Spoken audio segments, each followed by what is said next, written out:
Essa semana foi uma semana bem complicada, né, para mim, aqui em casa. Parece que foi um empilhar de notícias ruins. Me pareceu assim que essa semana nada quis dar certo, foi bem complicada, mas veio um texto no meu coração, né, de João, capítulo 16, verso 33, onde Jesus fala assim: olha, eu lhes disse essas coisas para que em mim tenham paz.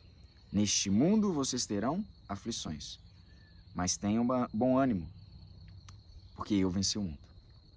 Amém? Essa palavra é maravilhosa, porque assim e ela ganha, nessa palavra ter bom ânimo, ela ganha um contexto maior, dependendo da fase que nós estamos vivendo, porque é fácil a gente ter bom ânimo, ou a gente estar animado, quando a gente vai fazer uma coisa legal, né? Vamos lá, marcamos a viagem dos nossos sonhos.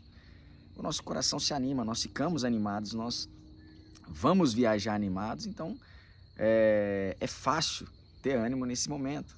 É fácil estar animado quando a gente vai para o restaurante comer a nossa comida preferida. É fácil estar animado quando a gente vai para algum lugar encontrar as pessoas que nós amamos, nós gostamos.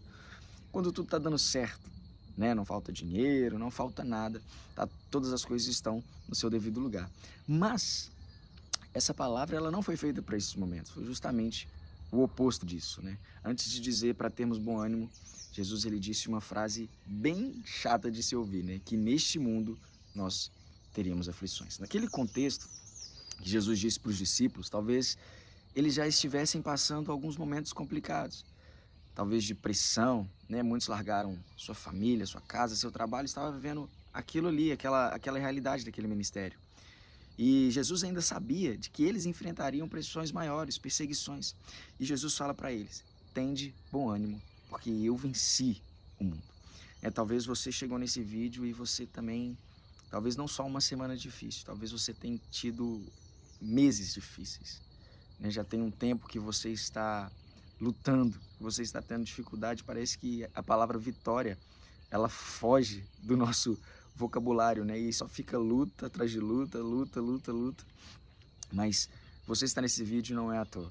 Independente do que você esteja passando, talvez um diagnóstico difícil, talvez você esteja assistindo esse vídeo no leito de hospital, talvez o seu casamento esteja em crise, talvez, não sei, as coisas financeiras não estão acontecendo, né? Sua empresa está num momento difícil, mas eu preciso falar para você que mesmo diante disso, Deus está com você, e a palavra dele é: tende bom ânimo. Existe uma história muito conhecida na palavra de Deus, né, sobre Jó. Talvez seja um grande exemplo de sofrimento para nós, né, de um homem que passou momentos delicados da vida, mas que no final teve a sua restauração. Eu vou ler aqui a partir do verso 13, capítulo 1, Jó 1, verso 13. A palavra diz o seguinte: certo dia, quando os filhos e filhas de Jó estavam num banquete, comendo e bebendo vinho na casa do irmão mais velho, um mensageiro veio dizer a Jó: os bois estavam arando e os jumentos estavam pastando por perto, quando os sabeus os atacaram e os levaram embora. Mataram a espada os empregados, e eu fui o único que escapou para lhe contar.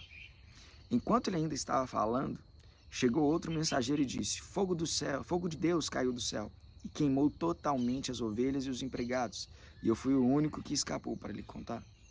Enquanto ele ainda estava falando, chegou outro mensageiro e disse: vieram os caldeus em 3 bandos, atacaram os camelos e levaram embora. Mataram a espada os empregados, e eu fui o único que escapou para lhe contar.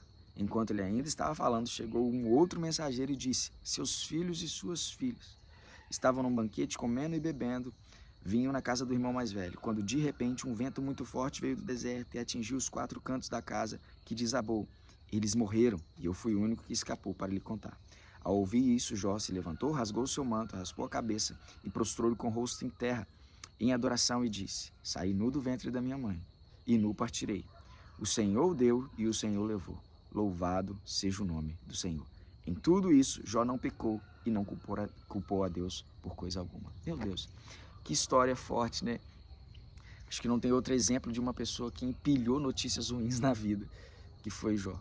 Foi uma seguida da outra. E é interessante nós observarmos a vida de Jó, o continuar disso, né? Que Jó, ainda a esposa dele o abandona, né? A esposa dele fala: amaldiçoa o seu Deus e morre. Jó, a saúde dele depois é afetada. Então Jó, ele é pressionado de todos os lados. Ele tem essa aflição em todas as partes da sua vida, né? Em todas as áreas da sua vida. Mas é interessante que Jó, ele tem uma palavra que ele guarda no coração dele. Ele fala: eu sei que o meu Redentor vive. Né? E é mais interessante ainda a gente acompanhar a vida de Jó, que no final, né, depois de todo esse sofrimento, de toda essa angústia que ele passa, no final, mesmo sem ter muita coisa a oferecer, Jó, ele ainda intercede pelos seus amigos. E a Bíblia fala que enquanto ele intercedia, enquanto ele orava pelos seus amigos, Deus restaurou a sorte de Jó. E ele teve muito mais do que ele tinha anteriormente, né? É lógico, a vida de Jó é uma inspiração para a gente, de um homem que passou por grandes dificuldades e se manteve firme. Mas voltando ao primeiro versículo que nós lemos sobre a instrução de Jesus, sobre termos bom ânimo, né? É interessante nós vermos que Jesus em nenhum momento ele negou as aflições, ou ele apontou que não viveríamos momentos difíceis. Pelo contrário, né? Mas ele disse que nele nós podíamos ter esperança, porque ele venceu o mundo. Amém? Em Cristo está o nosso deleite. A Bíblia fala que ele levou sobre si nossas dores, nossas enfermidades, e o castigo que nos traz a paz estava sobre ele. Cristo, ele é a nossa esperança em meio às dificuldades. Cristo é a nossa esperança em meio ao caos. Como que eu posso ter ânimo em meio de uma situação difícil? É tirando os meus olhos da situação difícil e colocando em Cristo, que é o autor e consumador da nossa fé. É interessante nós entendemos esse capítulo, nesse versículo de Isaías, que fala, né, que o castigo que nos traz a paz estava sobre ele. A paz que Cristo nos dá não é uma paz ausente de guerra, não é uma paz ausente de crise, pelo contrário, né, mas é uma paz que excede todo entendimento. E o que é exceder o entendimento? É que a nossa mente, a nossa visão enxerga que aquilo ali é algo ruim para nós. Mas exceder é ir além do nosso entendimento. É que apesar de uma situação estar ruim, eu tenho certeza que eu posso ter paz em Deus, porque Ele é a nossa esperança. Amém? Independente se você está aí acamado, independente, talvez você está vendo o fundo do poço, você já não vê saída, talvez você já pensou até contra a sua própria vida. Eu quero falar para você, esse não é o seu fim. Esse não é um ponto final na sua história.